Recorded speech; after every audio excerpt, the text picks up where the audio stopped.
அனைவருக்கும் வணக்கம். குரு வாழ்க, குருவே துணை. இன்று நாம் பார்க்கக்கூடிய தலைப்பு, இந்த தசாபுத்தி நடந்தால் திருமண காலத்தை தள்ளி வைப்பது நல்லது அப்படின்னு நான் சொல்றேன். என்ன காரணம்னு கேட்டீங்கன்னா, திருமணங்கிறது ஆயிரங்காலத்து பயிருன்னு சொல்றோம்.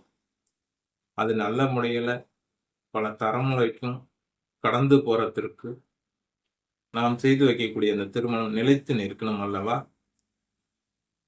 ஜாதகத்துல திருமணம் நடக்கக்குள்ள இருக்கிற தசாபுத்திகள் பிரச்சனையும் பிரிவினையும் தர தசாபுத்திகள்னு இருக்கு.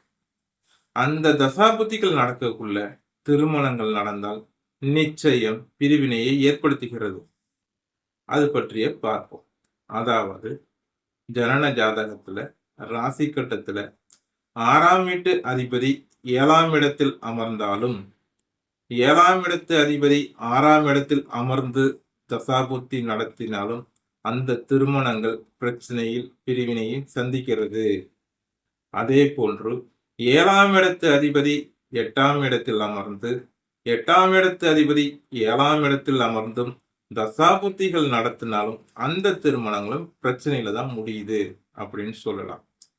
அதே போன்று மூல நூல்களில் குறிப்பிட்டது போல வேதகன் சொல்லக்கூடிய அந்த தசாபுத்திகள் நடந்தாலும் திருமணங்களை பிரச்சனையில போய் முடிக்குது அப்படின்னு சொல்லலாம். அது எந்தெந்த கிரகங்கள்னு பார்ப்போம். சூரியன் திசையில புதன் புத்தி நடந்தாலும், சந்திரன் திசையில சூரியன் புத்தி நடந்தாலும், செவ்வாய் புத்தியில குரு புத்தி நடந்தாலும், புதன் புத்தியில செவ்வாய் புத்தி நடந்தாலும், குரு திசையில சூரியன் புத்தி நடந்தாலும், சுக்கிர திசையில சனி புத்தி நடந்தாலும், சுக்கிரனும் சனியும் நட்பு கிரகம்தான், ஆனாலும் இதை வேதகன் என்று சொல்லுது. ஆகையால சுக்கிர திசையில சனி புத்தி நடந்தாலும், சனி திசையில செவ்வாய் புத்தி நடந்தாலும் அந்த காலகட்டத்தில் நடைபெறக்கூடிய திருமணங்கள் பிரச்சனையும் பிரிவினையும் தான் தருது. வாழ்க்கை சிறப்பிப்பது இல்லைன்னு சொல்லலாம். அதே போன்று ராகு கேது தசாபுத்திகள் நடந்து அந்த காலகட்டத்தில் நடைபெறும் திருமணங்களும் பிரச்சனையும் பிரிவினையும் தருகிறது அப்படின்னு சொல்லலாம். அதே போன்று ராகு கேதுக்களின் சாரம் பெற்ற இரு கிரகங்களின் தசாபுத்திகள் நடந்தாலும் இதே போன்ற பிரச்சனையும் தருகிறது அப்படின்னு சொல்லலாம். அதாவது தசாநாதன் ராகு புத்தியோ புத்திநாதன் கேது புத்தியை வாங்கி தசாபுத்திகள் நடக்கும் காலத்தில் நடைபெறும் திருமணங்களும் பிரச்சனையும் பிரிவினையும் தருகிறது அப்படின்னு சொல்லலாம். சரி, ஒரு ஜாதகருக்கு திருமணம் நடக்கும் என்பது கர்ம விதிப்படி நடந்துரும். அது அப்படித்தான் நடக்கும். நாம எதையும் மாற்ற முடியாது.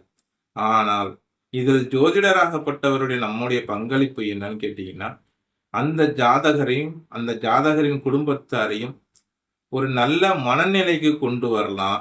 அவர்களுடைய கால விரயங்களையும் பொருள் விரயங்களையும் நம்ம தவிர்க்க முடியும் அப்படின்னு சொல்லலாம்.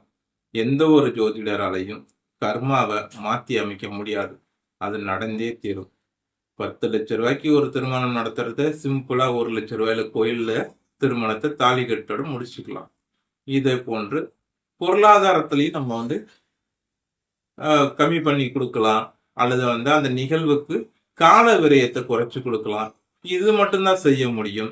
எந்த ஒரு கர்மாவும் ஜோதிடராலேயோ இறைவனை தவிர, அதுவும் முருக பெருமானை தவிர எந்த கர்மாவையும் மாற்றி அமைக்க முடியாது அப்படின்னு சொல்லலாம்.